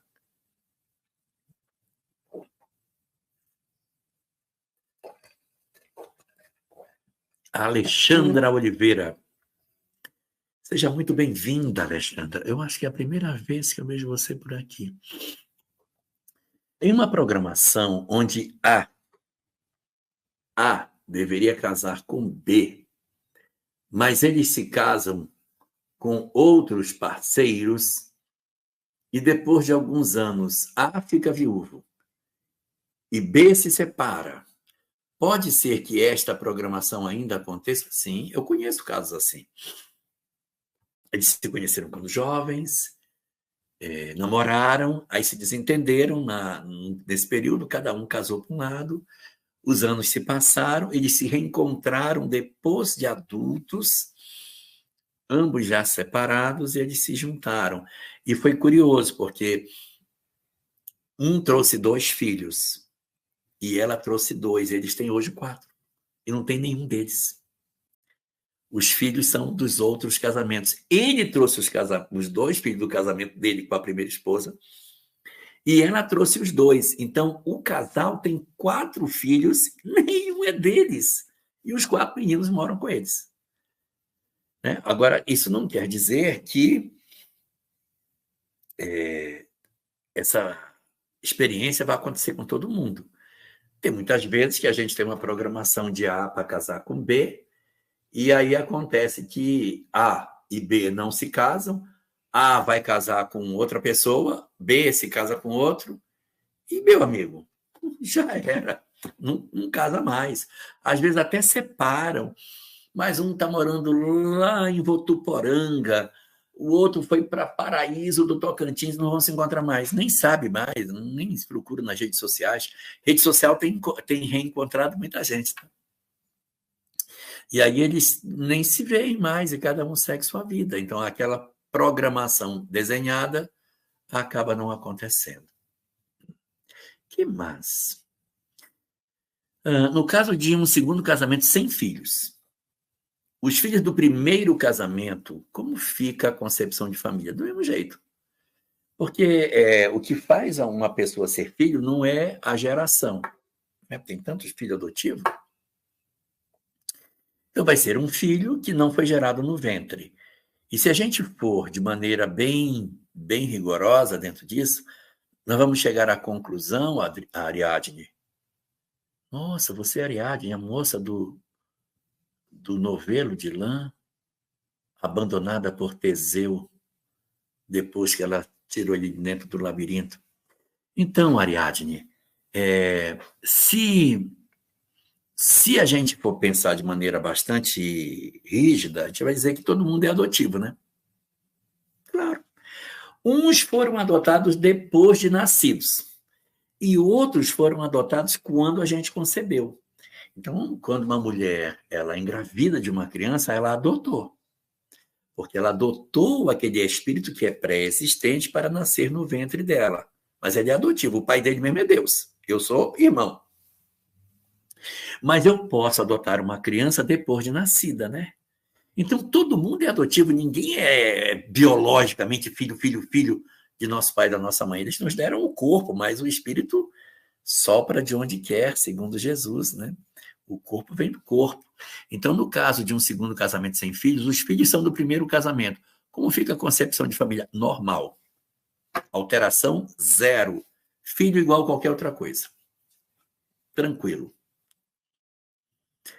Pergunta, e quando a gente está cansada de levar chifre? Bom, aí a gente tem que pensar se é isso que a gente quer para a nossa vida. Se isso está nos incomodando, se isso a gente não suporta essa forma de viver, a primeira coisa a pensar é como eu vou viver sem a manutenção desta pessoa. Então, o ideal seria que a gente tivesse uma renda para não depender. Ah, mas ele tem direito de pagar a pensão, mas viver disso é desgastante, sabia? O ideal é a gente ter independência financeira para que a gente não precise, num primeiro momento, do dinheiro do outro para sobreviver. Para ficar mais fácil sair, para que não haja chantagem emocional. Porque tem chantagem. Quando você tem a sua renda própria, que você não depende do parceiro, é mais fácil você conseguir tomar uma decisão dessa natureza. Então, mas eu não tenho como ter renda e tal. Às vezes a gente pode cozinhar para fora, pode fazer uma atividade que seja até mais simples. Se os filhos já forem crescidos, de repente eles podem ajudar. Então a gente tem que pensar na sobrevivência independente de pensão, porque o cara pode morder na corda e deixar a gente numa situação bem difícil. Nesse caso, a gente tem que pensar, eu não quero mais isso para minha vida? Não, eu não quero mais. Então, muito bem, passo número 1, procura o marido ou a esposa, não sei. Pode ser que seja, mas é cansada, então é um marido. Então, ou não, pode ser uma companheira, né? Mas se você está cansada de ser traída, de levar chifre, você pode, de repente, chegar com ele e dizer, olha, não estou suportando mais, não estou dando mais. Só que se você for fazer essa essa definição, você não pode voltar mais atrás. Se você disser assim, eu não suporto mais, eu vou separar, e aí diz, não, tudo bem, e você não, e ele continuar e você não tomar, ele vai dizer, ela não faz não, ela só fala e não faz. Então, só diga se você realmente estiver decidida a tomar essa decisão. Pensar para onde vai, que lugar você vai morar, como é que vai ser. Depois você entra na justiça para ver a questão de casa, né? Porque você tem direito à metade do patrimônio. Mas é preciso tomar essa decisão bem tranquila, com um suporte psicológico, porque é um golpe muito doído. Relação conjugal rompida de forma litigiosa dá um desgaste miserável. Tem que ter um acompanhamento psicológico para a gente não se sentir culpado, porque isso é muito comum, se sente culpado porque a relação não prosperou, a gente dizer que fomos nós que não deixamos a relação prosperar. Então, isso tudo precisa ser muito bem pensado. Mas se você está exausta disso, você está incomodada, isso realmente está acontecendo, e para você está sendo um incômodo, é hora de conversar e começar a planejar como sai, conversar com os filhos, começar a desenhar a ideia, ver para onde vai, se por causa dos pais, se tem algum ambiente que você possa ir, de um irmão, de um primo, de alguém que lhe dê acolhida, pelo menos no começo, para ver. Se ele realmente quiser manter a relação, ele vai recuar. Aí você avalia se fica ou não. Mas se você só saia se você tiver certeza para onde é que você vai. E essa relação de trisais, como entender isso? Bom, para quem não sabe o que é um trisal é um casal de 3 pessoas. São 3 indivíduos dentro de uma única relação. Isso hoje já está se tornando, não vou dizer comum, mas já aparece em alguns lugares, né, esse tipo de arranjo. Esse arranjo não vem do mundo espiritual. Esse é um arranjo feito por nós aqui. E ele decorre das características do nosso livre-arbítrio. Eu me sinto bem numa relação com mais de 2 pessoas. É uma circunstância de um determinado padrão que o indivíduo deseja, né? Não tem pessoas que decidem viver uma vida promíscua. Não, eu não quero ter ninguém, eu quero viver a minha vida vida louca, eu quero ter um parceiro a cada dia. É uma circunstância. Claro, isso não foi programado no mundo espiritual, ninguém vem do mundo espiritual desenhado para viver uma vida assim, com tanta promiscuidade. E então é um desenho que eu defino aqui. E um trisal também não vem desenhado do mundo espiritual. É uma decisão que a gente toma aqui. Eu poderia dizer muitas coisas, mas eu posso, de repente, olhar por um ângulo e dizer, olha, tomara que eles sejam um trisal fiel, né? Porque às vezes eu tenho uma pessoa que não é um trisal, mas ele tem 50 parceiras. Aparentemente ele está casado com uma, mas ele tem 20. Ele também se relaciona. Esse que está no trisal, ele tem 2, mas ele só tem essas 2. Então eu posso fazer uma leitura por esse lado, ou seja, ele era mais promíscuo, agora ele está menos promíscuo. É uma possibilidade da gente enxergar progresso nessa relação. Mas mesmo sendo um progresso, ainda não é o desenho que o mundo espiritual oferece para nós, conforme o Livro dos Espíritos. O Livro dos Espíritos, na lei de reprodução, vamos achar aqui, lei de reprodução, cadê, meu Deus, que pergunta, acho que é a pergunta 700. Lei de reprodução, aqui. Finalzinho dela, celibato, casamento, poligamia. É a pergunta 700. A igualdade numérica aproximada entre os sexos é um indício da proporção em que eles devem unir-se? Sim, pois tudo tem um fim na natureza. Se o número de homens e de mulheres é assemelhado, o razoável é imaginar que a monogamia seria o arranjo mais adequado para nós, né?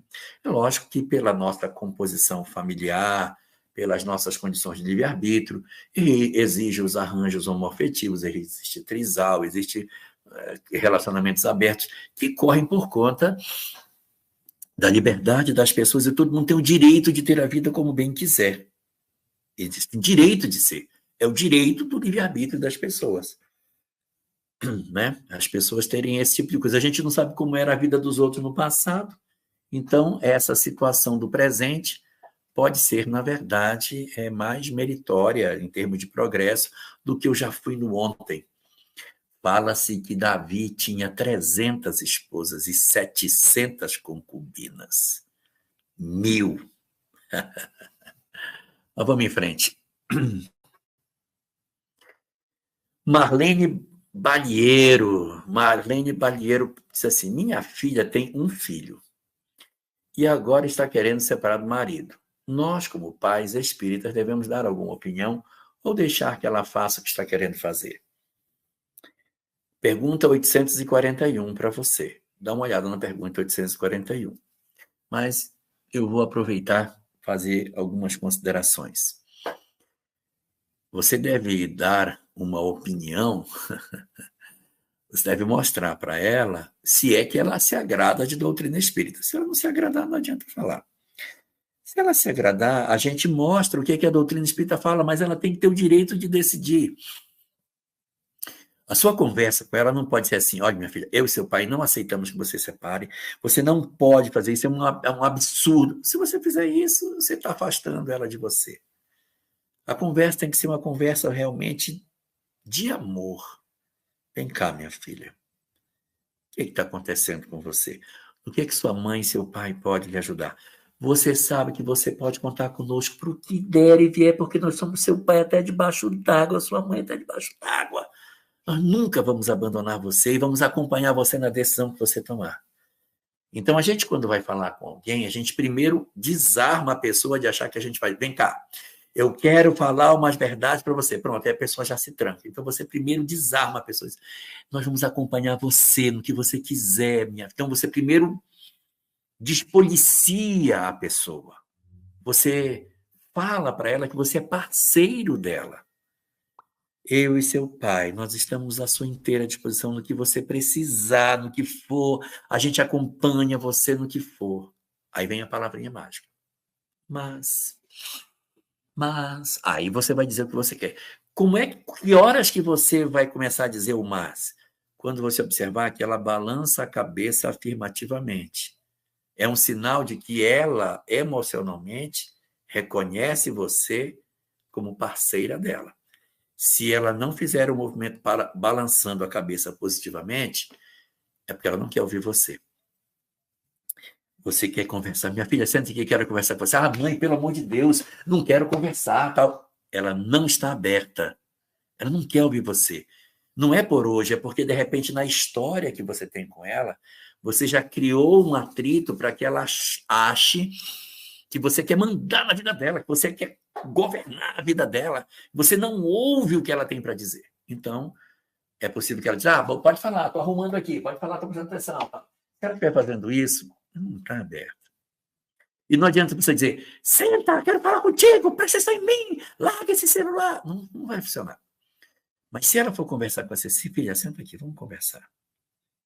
E você começa a falar com ela, dizendo: minha filha, presta atenção, eu e seu pai. E ela começa a balançar a cabeça afirmativamente. Aí você entra, diz: mas olha, minha filha, eu e seu pai ficamos muito preocupados que você tome essa decisão precipitadamente. Por que a gente fala precipitadamente?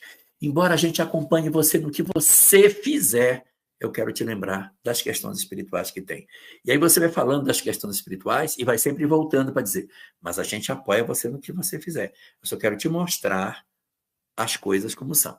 Parará, os compromissos, isso, aquilo, como é que vai ser a tua vida, o filho sozinho, você ser mãe, sem pai, é sempre complicado. Pensa bem, se não tem como você e o fulano de tal lá se ajeitarem, quem sabe vocês não se organizam, se é que a relação ainda tem cura, né?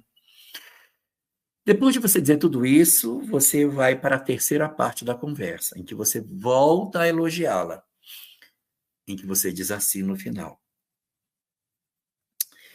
mas nós temos certeza, minha filha, que você vai tomar uma excelente decisão. Porque você é uma menina maravilhosa. Aí você enche a bola. Você é uma menina maravilhosa. Você é uma pessoa madura. Você sabe de todas essas coisas. Você sempre nos deu muito orgulho. E aí você fala todas as coisas positivas, não fala mais nada. Porque você é uma irresponsável, olha o que você fez. Não fale. Muito, só o positivo e termine dizendo. E lembre-se, eu e seu pai nunca, nunca abandonaremos você na decisão que você tomar. Ok? Depois você vê a questão 841. Kelly Martins, boa noite, Kelly. São os recálculos de rota A, B, C. Papai do céu é perfeito e não perde as oportunidades. Exatamente. Não existe, pela doutrina espírita, fracasso. Fracasso. Dizer assim, fulano renasceu para casar com fulana, mas ele não casou com ela, ele casou com essa aqui, perdeu a encarnação. Isso não é verdadeiro. Por mais complicadinha que o ser humano com quem ele casou possa ser, e a outra pessoa que ele poderia ter casado seja uma pessoa mais ajuizada, ele não perdeu a encarnação. Porque se ele casou com essa, é porque tem coisas aqui que o atraiu. Então, ele vai desenvolver determinadas características espirituais que ele não desenvolveria se ele tivesse casado com essa. Então, deixou de ter as experiências com essa? Deixou de ter. Esse cabelo é rebelde, hein? Deixou de ter. Mas ele teve outras experiências. Uma encarnação nunca se perde. Nunca se perde. E o mentor, como você está bem lembrando, Kelly Martins, ele é igual ao GPS. Errou a entrada, ele reprograma. Errou a entrada, ele reprograma. Você não vai ver um GPS se cansar do motorista. Já chega! É o 10º roteiro que eu faço para você. Ele não perde a cabeça. Ele continua. Pacientemente, vire à esquerda. Na próxima rua, dobre à direita. E assim ele vai fazendo. Então, Deus não tem a menor pressa. Quem tem que ter pressa somos nós, que somos almas sedentas de paz. Acabou? Acho que acabou. E quando a esposa se apaixona por outra mulher e destrói a família? Renato, isso é a mesma coisa de quando um homem se apaixona por outra mulher e destrói a família. Tanto faz, ser um homem, uma mulher, isso aí é indiferente. Isso pode ser. Aí eu estou falando, não estou falando porque é homem ou porque é mulher, estou falando porque é uma pessoa que aparece na relação. Vocês vão pegar um livro. Onde que está esse livro, gente? Ele estava aqui.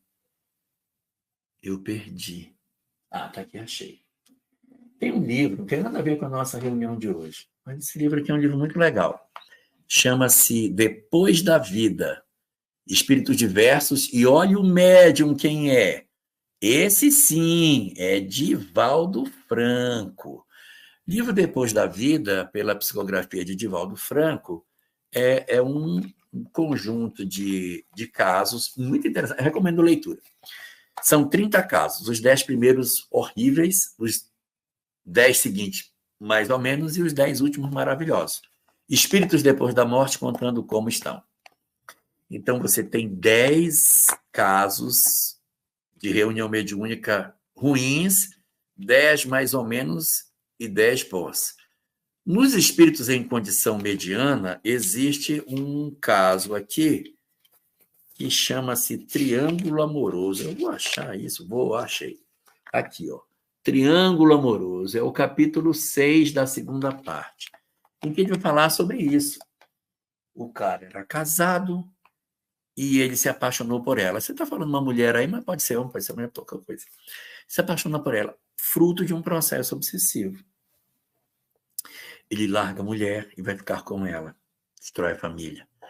A mulher, esposa, entra num processo de depressão e toma remédio e se mata. Aí o marido fica viúvo. Aí a moça vai com eles, bem, agora que você está viúvo, agora você pode ficar comigo. Eles, não, agora eu não quero ficar com você, porque a sua imagem me lembra a outra, então eu não vou ficar com você também. A outra se desespera, entra num processo depressivo e acaba desencarnando também, vítima de um processo cerebral de pressão alta que dá e ela desencarna. Muito bem. Desencarnou todo mundo. O que importa nessa mensagem é um trechinho dela que diz assim: só aqui fui descobrir que quando o amor nos chega comprometido, é sinal de compromisso dos três. Então, está todo mundo envolvido na história. Então, se é um homem que se apaixona por outra, uma mulher e destrói a família, ou se é uma mulher que se apaixona por outra mulher, isso, na verdade, é um indicativo de que há alguma fragilidade dentro do indivíduo. E aí a gente procura se entender no que está acontecendo. E os processos obsessivos, eles são muito comuns para a destruição de lares.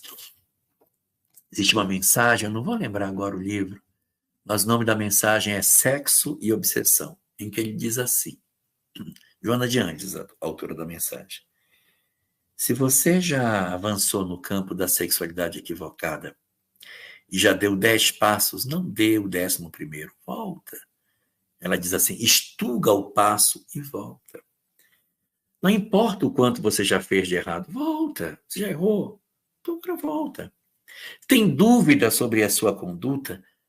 Se aconselhe com as pessoas mais velhas e ouça o que os mais velhos lhe dizem, porque eles já viveram o suficiente para lhe orientar melhor.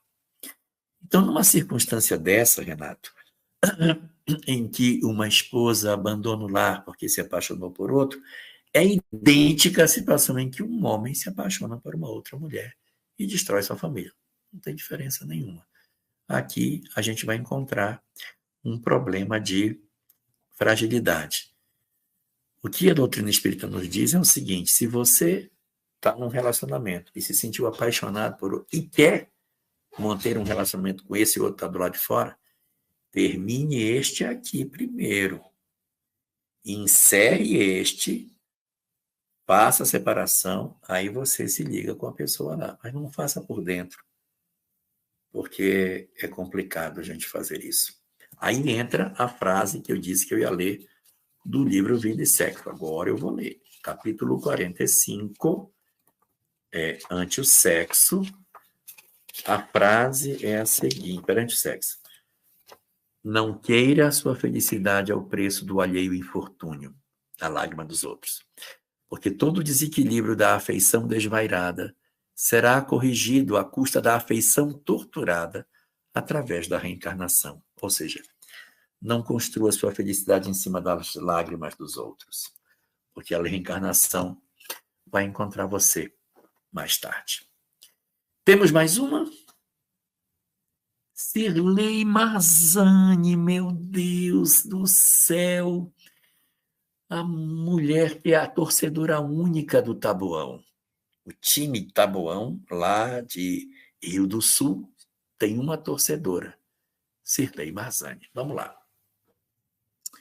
Uma amiga separou por conta do alcoolismo do marido. Seguiu a vida dela com os filhos e continuou. Não, com os filhos. Ele continuou, sofreu um acidente alcoolizado, está detido e a família dele culpa ela por isso. O que dizer para confortá-la? Verdade, o que a família dele está fazendo é transferir uma responsabilidade para quem não tem culpa, né? Quem bebeu? Quem provocou o acidente? Então é muito fácil a gente querer se eximir das responsabilidades, transferindo para outras pessoas a responsabilidade sobre as nossas vidas. No judaísmo, as pessoas são divididas em 2 grupos, os servos e os senhores. Os senhores são os que sabem que são os senhores de sua vida e que eles governam sua vida. E os escravos são os que culpam os outros porque dizem, eu não me governo, quem me governa são os outros. Só os senhores é que encontraram a compreensão do autoconhecimento. Os escravos estão culpando as outras pessoas por aquilo que lhes acontece. Nesse caso particular, nós não podemos dizer de forma alguma que a responsabilidade seja da outra, né? Existe uma possibilidade aí que, de repente, ele bebe porque ela aprontou com ele. Vou colocar uma hipótese. O relacionamento era saudável e ele encontrou a mulher traindo. E ao perceber que ela o traiu, ele se desequilibra e começa a beber. Aí eu posso até dizer, foi ela que fez com que ele entrasse a bebida. Mas ele bebeu porque quis, né? Ele poderia ter abandonado. A fragilidade dele é que o levou ao alcoolismo, se é que ela produziu. Às vezes ela não deu causa para isso. Ele bebe porque ele bebe mesmo. Bebe porque ele tem conflitos que não tem nada a ver com a relação com ela, e por isso ele bebe. E bebe porque tem vergonha do que ele faz. Então, se ela não deu causa para que ele seja hoje uma pessoa ligada ao alcoolismo, então ela não tem por que se considerar responsável, ainda que a família tente responsabilizá-la. Né? Porque aí é ele que, na verdade, pelo seu próprio desequilíbrio, age dessa forma. Muito bem. Eu imaginei que essa seria uma reunião eletrizante. E como eu disse que no final a gente ia ler uma mensagem, eu quero ler uma mensagem que não é de separação, porque todas as mensagens que são sobre separação, que estão todas aqui, eu vou guardar para a semana que vem. Na semana que vem eu dou a fundamentação, mês que vem, a fundamentação doutrinária de tudo que eu falei aqui, tá bom? E eu quero aproveitar para a gente encerrar essa reunião, poderia fazer uma prece para encerrar, mas eu vou preferir encerrar essa reunião com a leitura de uma página chamada Karma de Solidão, capítulo 13 do livro Viver e Amar. Para mim, uma das 5 mensagens mais extraordinárias que a gente tem em doutrina espírita. Eu devo ter catalogada umas 50 mensagens que eu considero as 5 melhores. E essa está nesse rol das 50 que são as 5 melhores. Livro Viver e Amar, Joana de Ângeles, O Médium, esse sim, Divaldo Pereira Franco, capítulo 13, intitulado Karma de Solidão, que eu vou ler para nós como mensagem final para o encerramento da nossa reunião. Tá bom? Vamos ler. Aqui o Luiz Carlos pergunta se o livro Vida em Família de Rodolfo Caligares é bom. Olha, eu tenho o Vida em Família do Rodolfo Caligares, eu também gosto dele. Eu só acho um defeito nele. Ele não fala nada de espírito. Vida em Família do Rodolfo Caligares. É um livro muito bom, mas ele não fala nada de espiritual, parece um livro de autoajuda, sabe? Então, ele tem 20 capítulos sobre a relação do casal e 20 capítulos em relação ao pais e filho, mas a palavra espírito não aparece nenhuma. A palavra Kardec, reencarnação, lei de causa e efeito, não tem nada. É um livro mais psicológico, é um livro mais de autoajuda do que qualquer outra coisa. Mas vamos lá. Quero ler essa mensagem endereçada para todas as pessoas que não casaram, ou para aqueles que casaram e experimentaram a separação e hoje estão sozinhos. Tá bom? Karma de solidão. Caminhas na terra, experimentando carência afetiva e aflição que acreditas não ter como superar. Sorris e tens a impressão de que é um esgar que te sulca a face. Anelas por afeto e constatas que a ninguém inspiras amor, atormentando-te não poucas vezes e resvalando na melancolia injustificável. Planejas a felicidade e lutas por consegui-la, todavia descobre-te a sós, carpindo rude angústia interior. Gostarias de um lar em festa, abençoado por filhos ditosos e um amor dedicado que te coroasse a existência com os louros da felicidade. Sofres e consideras-te desditoso. Ignoras, no entanto, o que se passa com os outros, aqueles que se te apresentam felizes, que desfilam nos carros do aparente triunfo, sorridentes e engalanados. Também eles experimentam necessidades urgentes em outras áreas não menos afligentes que as tuas. Se os pudesses auscultar, perceberias como te invejam alguns daqueles cuja felicidade cobiças. A vida na Terra é feita de muitos paradoxos, e isso se dá em razão de ser um planeta de provações, de experiências reeducativas, de expiações redentoras. Assim, não desfaleças, porquanto este é o teu karma de solidão. Faze desse modo uma pausa nas tuas considerações pessimistas e muda de atitude mental, reintegrando-te na ação do bem. O que ora te falta, mal barataste. Perdeste porque descuraste enquanto possuías o que de agora tens necessidade. A invigilância levou-te ao abuso e delinquiste contra o amor. A tua consciência espiritual sabe que necessitas de expungir e de reparar, o que te leva, nas vezes em que o júbilo te visita, a retornar à tristeza, rememorar sofrimentos, fugindo para a tua solidão.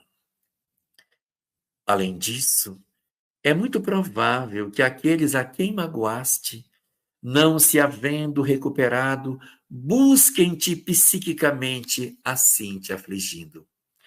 Reage com otimismo à situação e enriquece-te de propósitos superiores que deves pôr em execução. Ama sem aguardar resposta. Serve sem pensar em recompensa. O que ora faças no bem atenuará, liberará o que realizaste equivocadamente e assim reencontrar-te-ás com o amor. Em nome daquele que permanece até agora entre nós, como sendo o amor não amado, porém amoroso de sempre. Joana de Ângeles. Uma boa noite para todos nós.